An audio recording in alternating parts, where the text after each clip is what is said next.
My grandpa stalked my grandma for 3 weeks. A lot of y'all that want their relationships like grandma and grandpa, most of the time they weren't what they cracked up to be.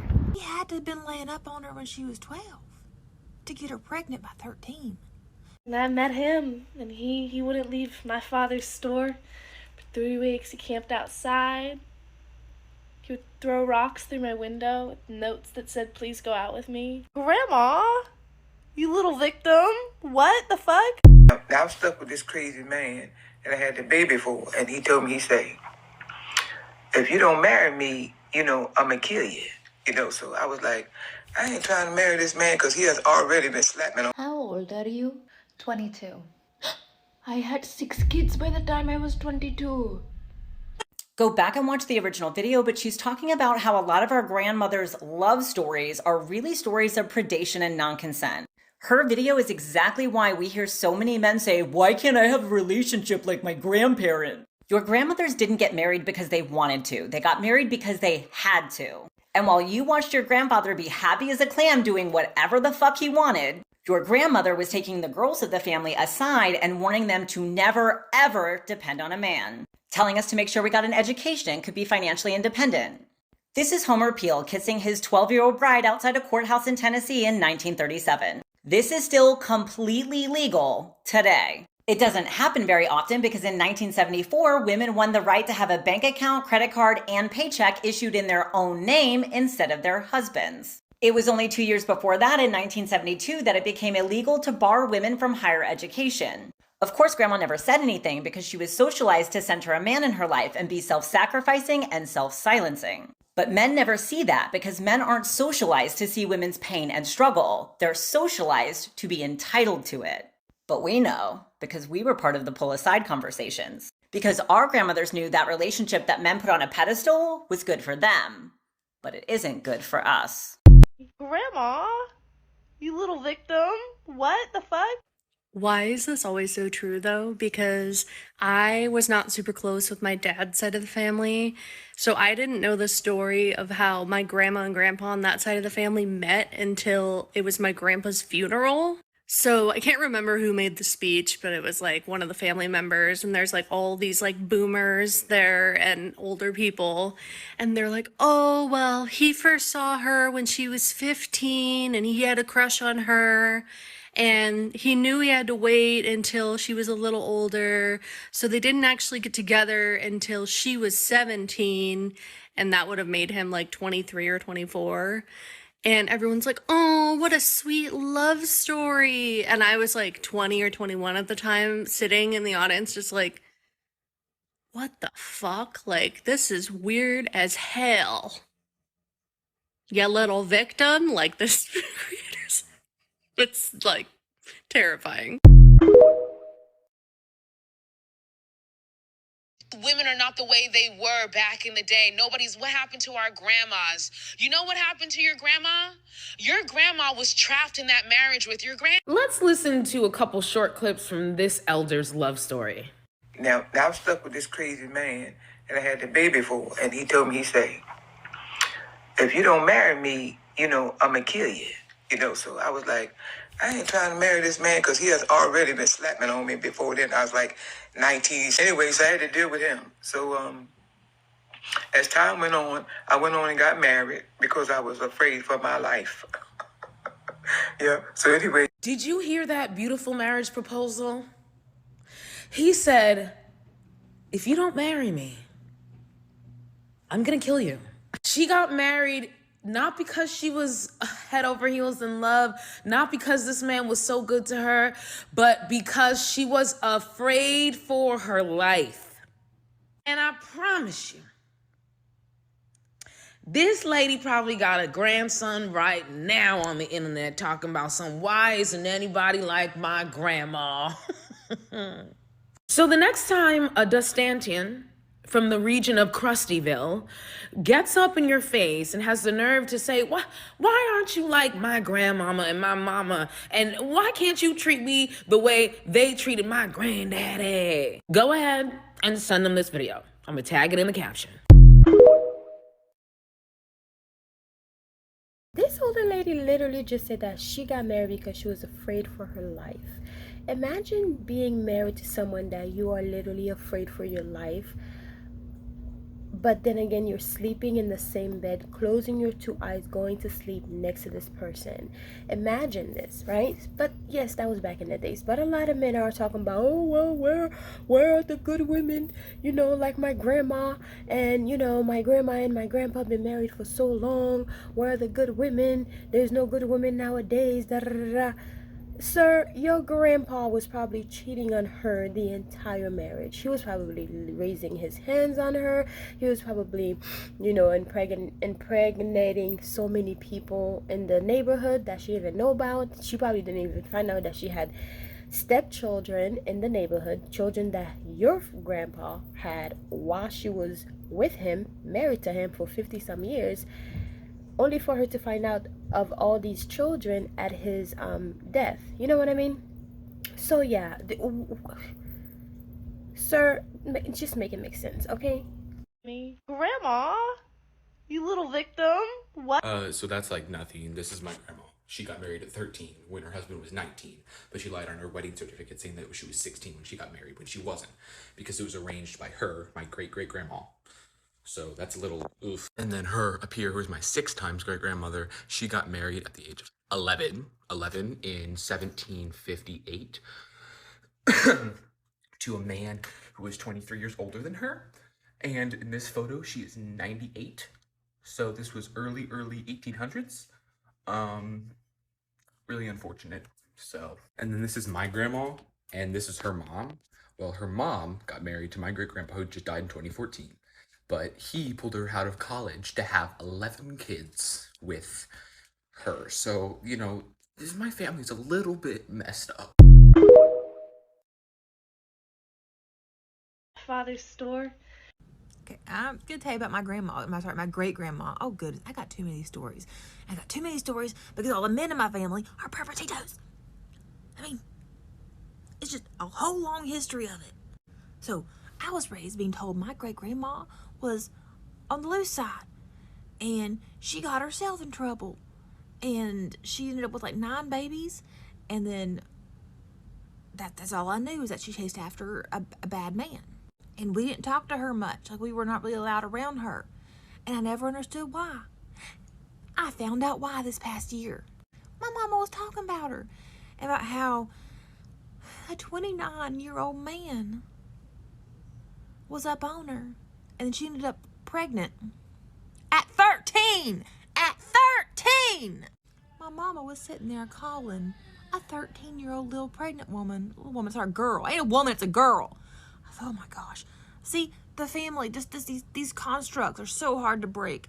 But my mama was sitting there calling a little 13-year-old baby loose. She was a baby.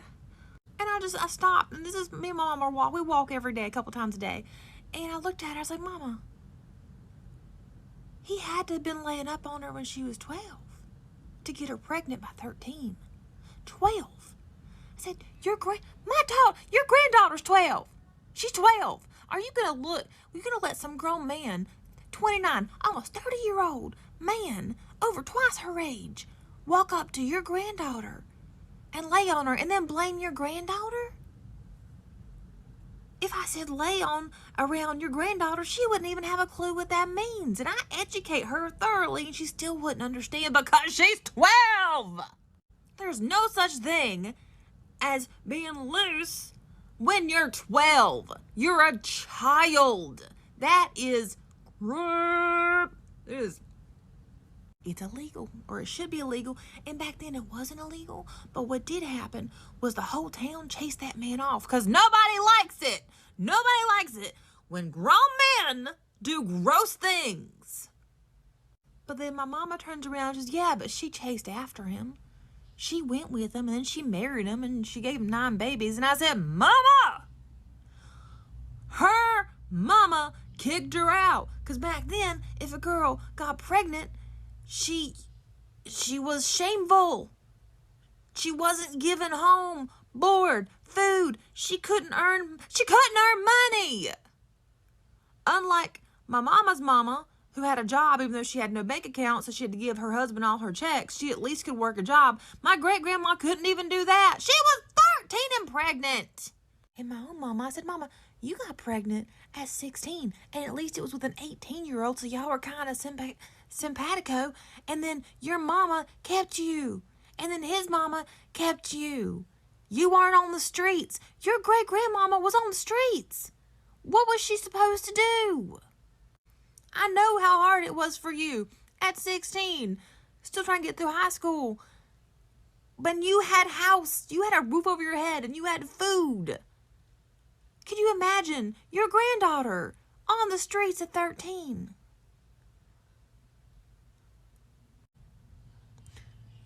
Seeing the blinds fall from her eyes from all that she's been taught.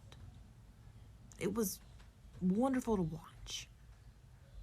And we still got a lot more talking to do because she still sees her mama as a bad person, and her mama's also a victim. Her mama is a toxic cycle that has been at every level of the women's lives in my family.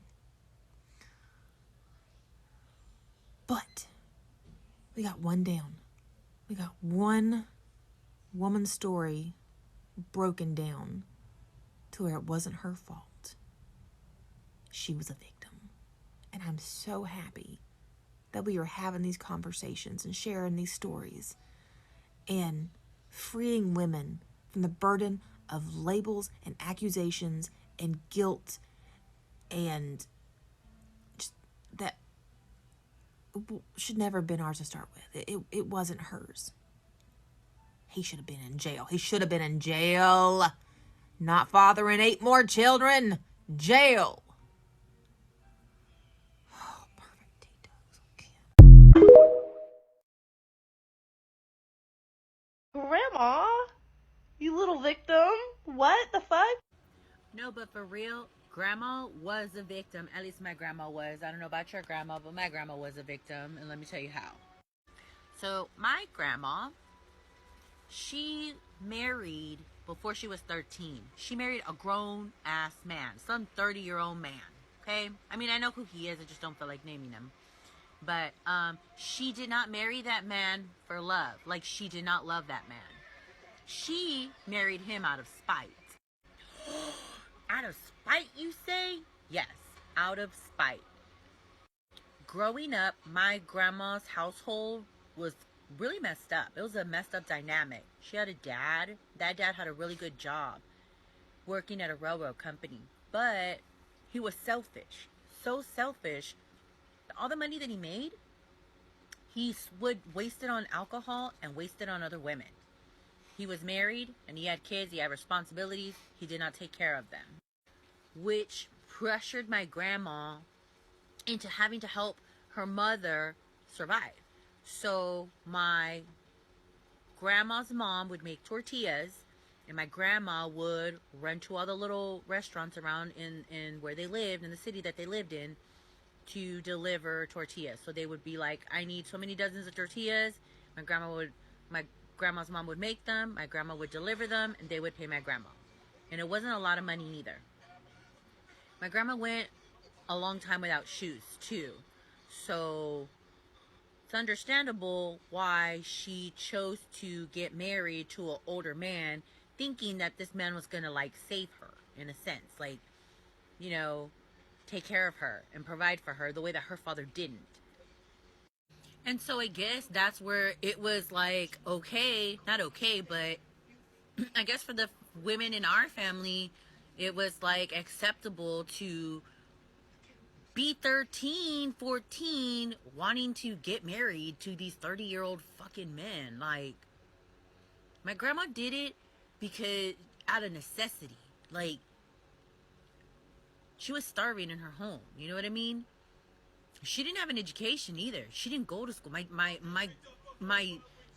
grandma's father would not let her get an education. She learned how to read and write after the fact, after she got married, and she turned to Christ, found a Bible, and taught herself how to read and write through the Bible.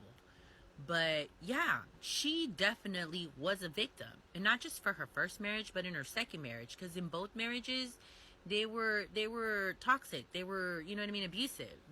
my grandpa ended up being a cheater, cheating on my grandma. You know what I mean? And then there's other stuff. I don't have permission to talk about that other stuff yet, but I have permission to at least say this part of it.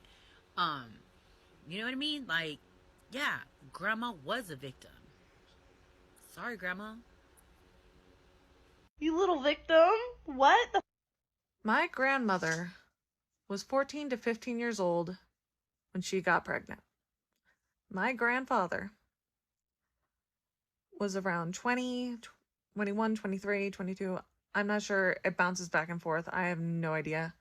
All I know is she gave birth around the age of 15. She had gone on a petty date with him. Not even like, oh, I want to go on a date with this guy. This guy's asked me out. No, I think it was a double date, and her friend wanted her to go on a date with her and this guy and this guy's friend, which turned out to be my grandfather. And she ended up pregnant. I'm not sure if they dated a little bit before the pregnancy happened or like right the first date. But my grandmother's mom said, I am not raising a child. I'm not raising another child. Had enough. You're going to go marry that man. My grandmother did not want to marry him. Not one bit. She downright refused, but ended up marrying him anyway, because what was she going to do? She was about 15 years old and ready to pop. He didn't allow her to drive, didn't allow her to have a job. Her job was to cook, clean, and take care of the kids. She had her second son when she was still in her teens. The third son, which was my father, came out when she was in her 20s. And he was an oops, just like the first one. An oops.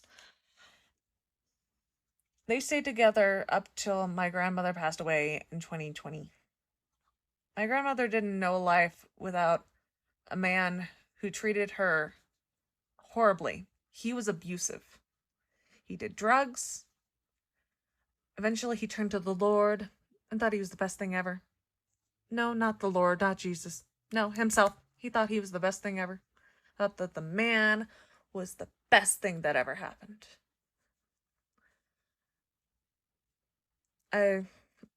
Towards the end of my grandmother's death is towards when I started sticking up for her, because I was in my 20s. I could see it. I knew what was happening. They were no longer the happy little grandparents that I knew as a child that they would put on when I was around. And I would tell him where to go shove it. He did not like that. He told me I'm going to hell. I told him I would see him there. Sadly, he is still of the living. Why, I do not know. Why are old people like this? Why was this such a normal thing back in that day? These older men going after young teenage girls, or even just, like, the last one I heard was like an 8-year-old. A man in his 30s going after an 8-year-old. That is disgusting.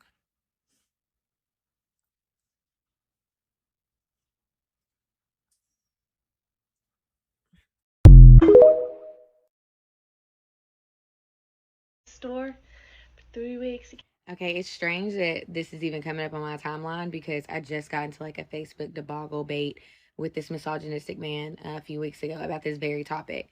So I shared a post that was saying like it doesn't matter if you have children or investments with a person. Like if you're miserable, if you guys are just not it for each other, like you should leave. There should be nothing that makes you just stay with a person when you're clearly miserable. And I referenced it with a story from my grandmother, well, my great great grandmother. And I captioned it saying, you know, I learned this from my great grandmother because when my great great grandfather passed away, like she was like visibly not distraught, like at all. And it was weird to me, even at a young age. Like everybody in the family is sad, crying, blah, blah, blah. And she was just like nothing. I don't know if she was crying privately. I don't, you know, whatever. But as far as publicly, sis had no emotion to it. And I was like, "Ma'am, you should be crying more than anybody out here," but whatever. So eventually I asked, and I'm like, "Grandma, what's going on? Like, are you okay? Da da da." And she was like, "Your grandfather passing away was the happiest moment of my life." And I was like, this just turned dark. And she was like, "Don't get me wrong, I loved him very much. I grew to love him." But she was like, "He was a very mean man to me and to your grandparents and to my other children. And I was very young whenever we got married. He was in the military. I was very, very young. They forced me to marry him. I did not want to marry anybody. I did not want to have children. He forced me to be a stay-at-home mom and have kids. That's not what I wanted to do. So really my life was taken over by somebody else. So I was not happy. But I grew to love him, and I was like, ew, like that sounds terrible. Like you were forced. Who knows? I mean, her parents probably sold her to his family for a freaking cow. Like, who knows? Because I didn't want to even get any deeper into that dark story. But the guy legitimately commented and was like, "Well, it couldn't have been that bad because you said they stayed together for all those years." Do you understand? Like, back then, like, women didn't have any rights.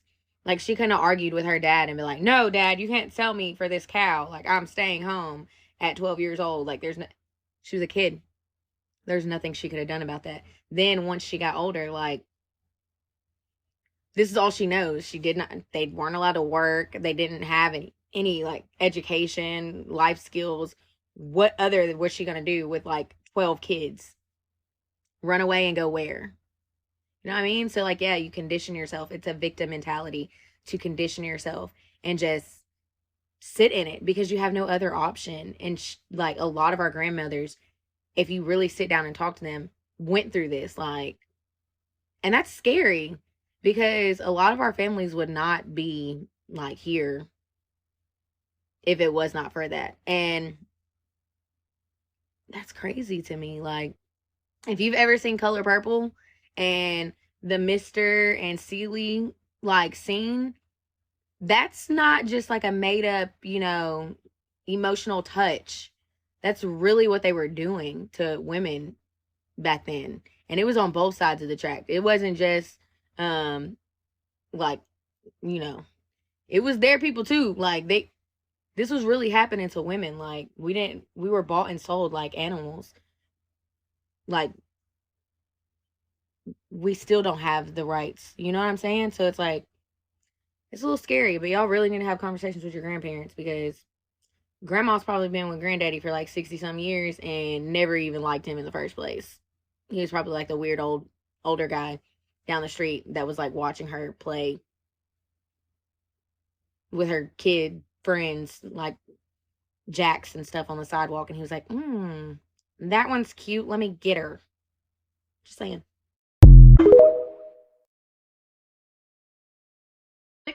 Please ignore my lips. I'm testing something. But this video is not about like how my grandmother was victimized. It was about how my mom was victimized. So pretty much my mom had me at the ripe age of 15 years old. That is the story that I have had in my head all of my life. I have not physically met my birth father in person, like ever. And I've talked to him maybe like 3 times on the phone. I'm 25 for reference. But it's weird to me that I've always been in contact with his side of the family. Like every time I would go back to my home state, I would visit my grandmother, my aunt, all on his side. And so when I was like early 20s, I was in that stage of like, oh my gosh, like what's my son? Like I want to get into all of that. And my mom was like, I don't remember what time you were born. Maybe just check your birth certificate. So I finally check it and I'm looking at my parents' dates, like their birth dates, and something's not clicking to me. Why did I find out? The year that my mom had me, at the ripe age of 15, my dad was like 24, 20, maybe 23. And the thing is, I'm currently a film student, so I created a Facebook account to like connect with people through film. And my dad friend requested me. And it's just like a little bit too weird. Like, I don't even want to hear the backstory, the excuses as to why he was a grown man messing with a teenager. So I think he'll stay in the friend request section. What the fuck? Now, I've been thoroughly entertained by this thread here. Been watching it for a week now. This just goes to show a lot of y'all that want their relationships like grandma and grandpa. Most of the time, they want what it cracked up to be. Grandma was stuck in that relationship because she'd been in it since she was 15. And now she's 65, 70, and don't know how to do nothing outside of that man. So be careful what you wish for, because grandma wanted to leave, but she couldn't. And I'm glad we peeling back these layers and looking at things in the proper context as they should be with this new generation, because the old generation was messed up too. Them men were creeps just like they are today. And it was probably way worse because it was socially accepted back then. Now we holding these men accountable. For 3 weeks, All right, y'all. I brought receipts because that's how I do. I'm a bit of an amateur genealogist, so let's get into it. I highlighted some important names here. This guy, he's 22 years old. All right. This young lady here is 17 years old. At the time, they were living with a 6-year-old in the house. Let's do the math. He's the head of the home. She's 17. The kid here is 6 years old. So that means that when he was born, she was 11 years old. And that means that she got pregnant at 10. 10. Let's keep going down the neighborhood. Here we got a 25-year-old and a 14-year-old. Bad already. And they're living in the home with a 2-year-old that was born when she was 12 and was conceived when she was 11. What the fuck? So my grandmother's love story is a little bit different, okay? She got married when she was 14 years old. The guy at the time, it wasn't my grandfather, but he was 28 years old, okay? The marriage lasted for about 6 months, and she ran away and came back home to live with mommy and daddy because she found out that he was cheating on her with another man. Yeah, pretty shocking. What the fuck? My grandma used to tell us this story about how she met my grandpa and she was just walking home from school one day and this man in his truck was behind her telling her how beautiful she was and he would follow her home every single day. She was 15. He was not in school until she finally said yes to marry him. And my 13-year-old self was like, oh, he knew and he loved her. But my adult self is like, holy shit, Grandpa, you're a predator. And no wonder why my grandma was such a bitch all the time. I would be too. And I met him, and he wouldn't leave my father's store for 3 weeks. One thing my grandma never did was glamorize her marriage to my grandfather. Family might be mad for what I'm about to say. They always mad. My granddaddy was knocking my grandma's head between the washer and dryer on a regular basis. He would have conversations with me. She'd be like, hey, keep an ace in the hole. I feel like so, even though some grandmas do glamorize how they met and were together like 80 years, there are some grandmas that still tell the truth because they don't want their granddaughters going through what they went through. Then when these men wonder why women aren't like how they were back then, it's because the women back then were victims. And they told us, those women told us not to be victims, not to settle. And we listen. I do think on the other side of that coin might be like where the pick-me's come in. My grandma was together 80 years up until granddaddy died. And up until granddaddy died, he had a whole nother family. And again, busting that head through the washer and dryer. For 80 years? Grandma, you little victim. What the fuck? Oh, it's my time to shine. Picture it. Pakistan, 1930s, early 1930s. My maternal grandmother had been orphaned when she was 9. Her parents had been very, prominent, wealthy, well-respected in the Muslim community. They came from Hunza, which is the lower Himalayas, from the Barusho tribe, which is one of the protected indigenous tribes of Pakistan. Anyways, so she gets treated like Cinderella and thrown from relative's house to relative's house and horribly abused and mistreated and exploited to the point where she was deaf in her left ear from being hit with a hot frying pan. So my great-grandmother, she goes to a davat at somebody's house, like a religious gathering, and she recognizes my grandma. She had been friends with my other great-grandma. So she starts asking questions and everyone starts getting uncomfortable. And, my grandma's family is trying to play it off like, we're doing our best by her because they were evil. And they had, stolen all of her money and treated her like a slave. But my great grandmother, she was a very educated woman. She was a Farsi teacher. She taught Persian. And she thought quick, and she was like, well, I had an agreement with her parents for her to marry my son. And they start to panic because my grandfather was 21 at the time. My grandma was 12, and he already owned 3 rubber factories, and he was a very successful businessman. And so they're like, but what about our daughters? We don't have a dowry for her, but we have one for our girls. And my great grandma bought my grandma. She was like, oh, no, I don't need a dowry for her. I'll pay you her hukmed. Hukmed is like a financial gift given by the groom to the bride so that she enters the marriage with financial assets, because the Quran has the world's first prenuptial agreements put in place to protect women. By the way, but so she buys my grandma and takes her home. That day, she was 12. She slept in my great grandma's room until a year after she got her first period. And then she was officially married to my grandfather.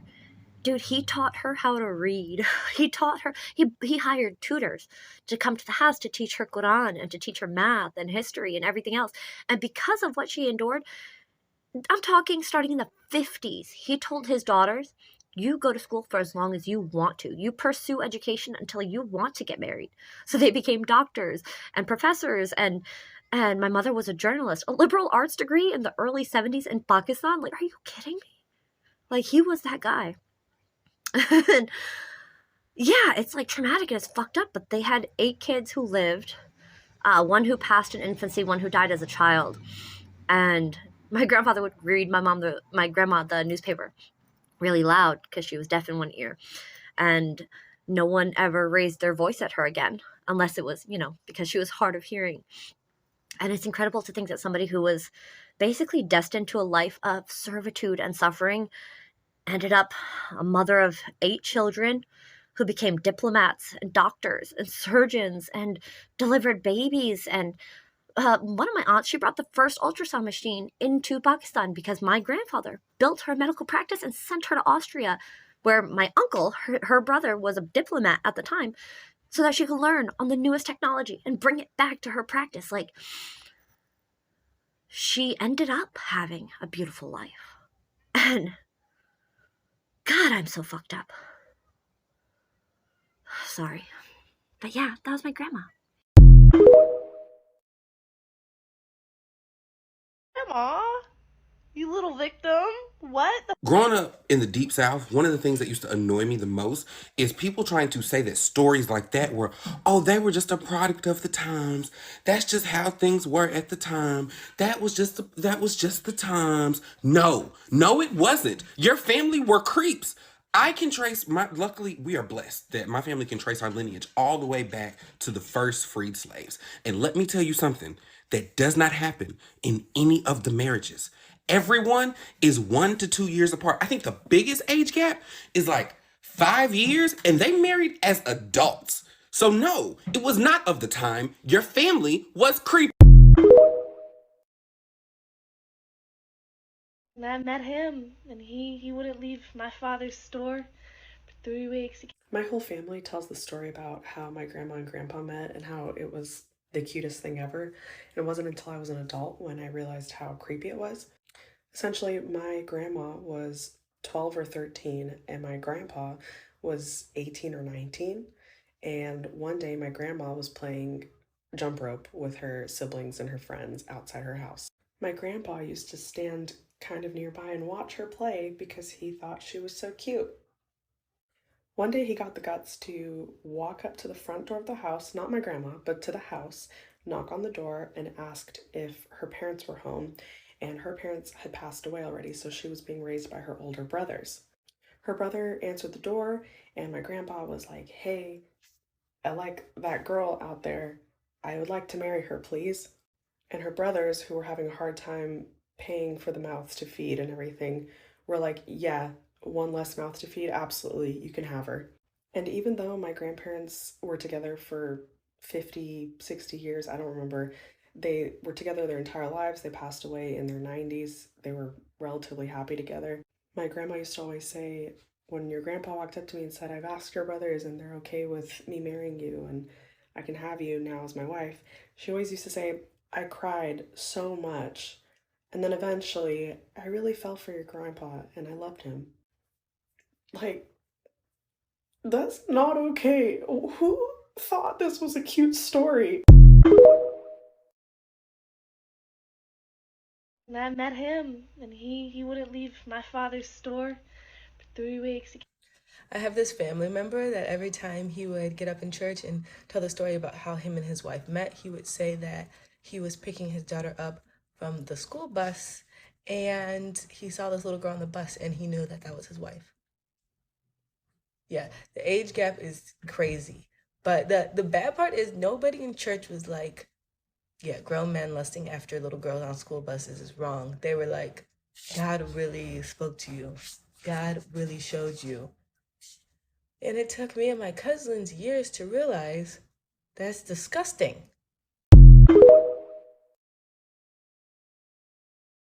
Emma, you little victim. What the fuck? Okay, so growing up, I had a mormor, which is grandma in Sweden. And my grandma didn't speak much English even when we were kids, and she had been here for a long time. So it wasn't until I was a lot older that I found out the true story. So my grandma, Mormor, so Mormor Margaret is what we called her. So Mormor means grandma, and so we called her Mormor Margaret.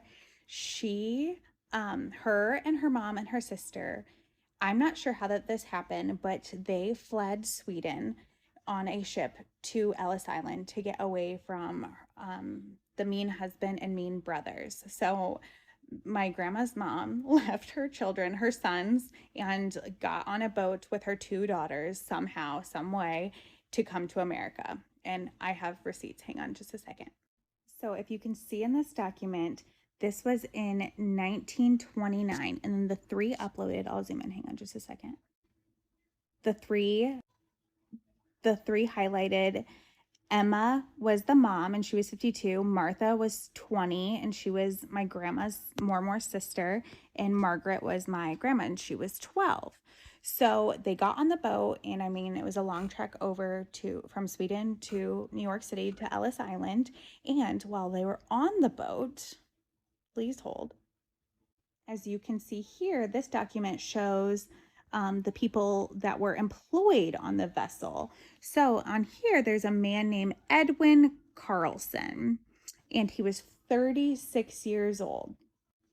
So my grandma's mother met this man that worked on this ship, apparently over the voyage, and he was like, actually, I could bring you home I live in Chicago, Illinois. So they were going to New York, going to Ellis Island.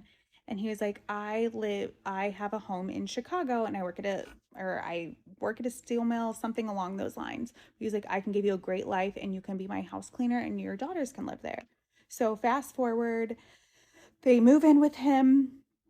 All's going well. Martha, I think she like goes on and finds somebody and does her own thing. And so Mormor, who is 13 at the time, and her mom Martha live with this man Edwin that worked on the ship.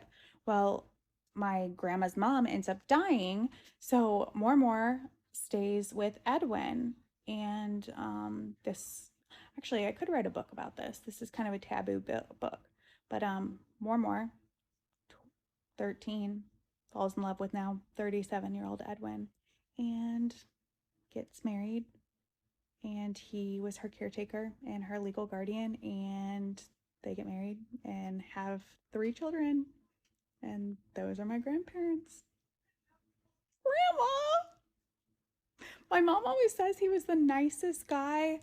I guess they had a great life growing up. They had money. She was happy. She lived a very happy life in Chicago. My mom lived a really happy life, and so did her brothers. My mom did talk about sometimes how the grandpa that they left in Sweden, I guess, was a very mean man. My mom said Edwin was just a very quiet, very nice man, and she genuinely loved him. So, grandma, like, blows my mind.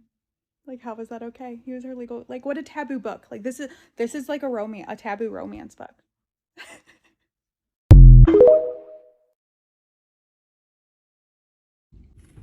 Can you tell me why did you get married? Why did I get married? Yeah, why did you marry Dad? Because all my other friends were married. That's the only reason? You didn't marry him because you was in love? Well, did he ask you to marry him? Yeah. He said, Carrie, will you marry me? He said, let's get married. And you said, okay. I said, okay. And that was it? Because we were both old. Well, what about being in love? You didn't think about that? You didn't want to just be in love? I loved him. But being in love wasn't important to you? I'd been there many times. So you was over that part of it. You didn't want to be in love. No, it was much better to just love somebody without being all in love. Why is it better? Because you don't be worried about what he's doing when he's not with you. Or if he's cheating. Oh. You don't worry about that kind of stuff. I ain't never worried about that. But then don't you miss out on, like the romance and the, dating and slow dancing? You don't get none of that stuff when you're not in love. Yes, you do. You do? Mm-hmm. I never saw you and Daddy slow dance. Huh? I never saw you and Dad slow dance and be romantic. I didn't say I never slow dance. But I slow dance with more people than him. Oh. And I probably slow dance with him. And another thing too about marriages, yes, a lot of people do get married because one, they feel they're getting older, so they want to get married, and two is because of all the pressure. Oh, all my friends are getting married, my siblings are getting married, I'm the oldest one that hasn't been married yet, or I'm the only one out of the group that's not married yet. Notice how during holiday season or during wedding season, once someone go to a wedding and they are a couple, or like if there's multiple couples that go to a wedding, all of a sudden in a few months one is engaged, the next is engaged, the next is engaged, because it's like they're being influenced, where they feel like they are it's their time, they should be ready, they should get married now because everybody else is getting married. Oh, we just went to our friend Sally's wedding and now I have to propose to her, I have to get married to her, and and yeah, people do it because other people are doing it. People do it because they feel like it's the right time. People do it because if they feel like it's the right thing to do. But is it the right thing to do for you? Are you ready for that? Or are you just doing it because everybody's doing it? Anyways, that's my take on, getting married. So I will see you guys later. Click anywhere in the video so you can watch my next video. I'll see you in the next one. Bye. Grandma, you little victim. My grandfather also married my grandmother when she was 17 and then had 14 children with her. And I know that she wanted to divorce him, but she couldn't because she didn't have her own bank account. You couldn't have a bank account in the United States as a woman until like 1972.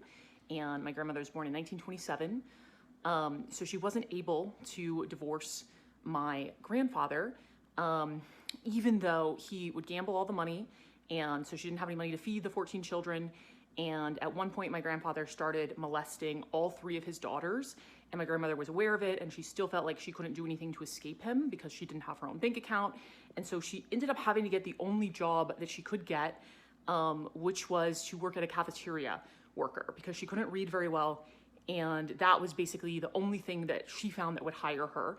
And so she wasn't able to do childcare for her children. Of the 14, several of them died, so it ended up being 11 left that reached adulthood.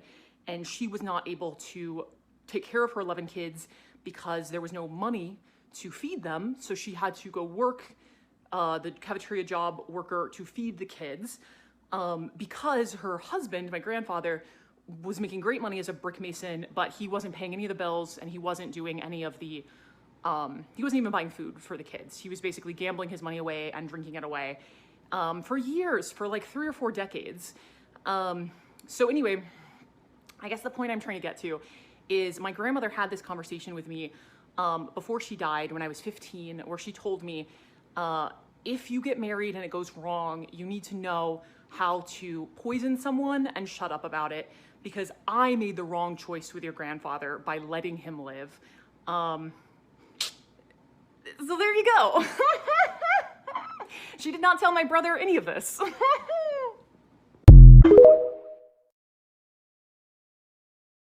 Grandma, you little victim. So my papa on my dad's side was a milk boy, and he would deliver milk to my grandma's house. And they said the first time that he saw her, he just fell in love with her. Grandma did not feel the same.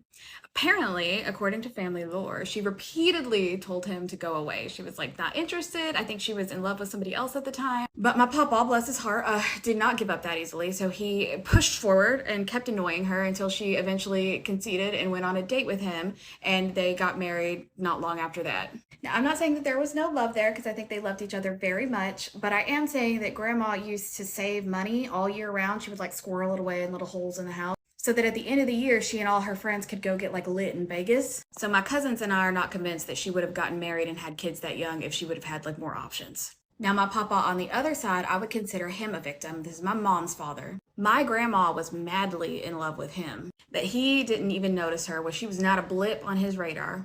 So she used to put on like the skimpiest bikinis that she could get away with for the time and crawl up on top of one of the chicken houses that he would have to like walk by on his way to work and just pose. She claimed that it was because she wanted to suntan up there, but it was specifically to make Papa look at her. And that doesn't sound like he was a victim. Like that just sounds like some girl flirting, but you haven't met her. Like if you talked to her for 37 seconds, you would, that poor man was a victim.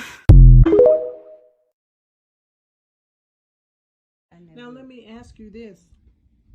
You say you'll never marry again, but your marriage, the one marriage that you had, was really more like an arranged marriage. You never asked to marry him in the first place. I didn't. And you never said that you loved him in the first place. And How did you get married? What's the story? My mama, I had a baby. And how old were you? I was 14. Okay. And I had a baby. And but when I got pregnant, the boy said it wasn't his baby. Mm-hmm. And he went on and told Mama about the girl he was liking, how she was high yellow and built like a Coca-Cola bottle. Mm-hmm. And what makes you think I'm gonna fool with somebody ugly and black and snappy headed like your daughter? And over her. Mm-hmm. So his sister said, well, that's what you're doing. Because Mama, he's the only boy that be here, and he be here. Daddy said he ain't been there, he ain't been there. His dad? His dad. His daddy believed him. Mm-hmm. If he didn't do, if he said he wasn't messing with her, he wasn't messing with her. Mm-hmm. So he went his way, and I went my way. And all through the pregnancy, I was alone.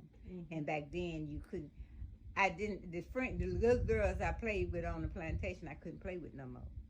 Because I done got pregnant to the older folks. Mm-hmm. I am to the older folks. You're a bad influence. I'm a bad influence for them. And I'm grown. So I couldn't.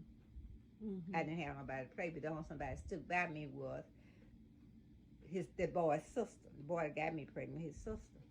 And so after the baby was born, things was still going on fine with Mama until when the baby was born, he wanted us to get back together. You know, you said all this about me and went on your way. And then when the baby come looking like you want us to date and start dating and get married and mm-hmm. raise the baby. Mm-hmm. And I told him no. I told him he can go screw his mom. Go do what to his mom? Screw her. And so Mama heard me. And when Mama heard me, she came in there where we were. And he said, well, I'm gone, Miss Dale. I tried. And he walked out. And because I wouldn't have him mm-hmm. and date him, she would always tell me, you got to find you and that bastard baby somewhere to stay. You can't stay here no more. Now, this was your mother? This was my mom. And you were 14 years old? I was 14 years old. You and the bastard baby can't stay with her? We can't stay with her. And so And every time she leaves, she was a partying woman, and she drank heavy. And every time she leave home, she'll tell me, I'm leaving. But when I get back, you and that bastard child of yours better be gone. But I ain't have nowhere to go. When she come back, I'll be still sitting there, holding my baby. And one night she came in, and this other boy, John Hare, was there playing checkers with my oldest brother. They were about the same age. They were playing checkers together. And she came in. When she came in, she said, God damn, you still here? I told you when I got back I want you and that bastard child to be gone. He didn't even say a word. They just kept playing. And then the next day he came down and he asked me, was Mama there? I said, yes. He said, well, tell her I want to holler at her a minute. And So he ain't asked you. Like, there's nothing that I love to watch more than watching older people who have gone through relationships and marriages and learn a thing or two from them. And I have a few videos that I put together for you guys so you can hear some of the amazing stories from older people who've been through marriages, and you know they are showing their experiences. So I'll have some information at the very end, what I think about marriages and why I believe that you should marry someone that you are not in love with, because then it's just more beneficial for you. I'll see you at the end of the video.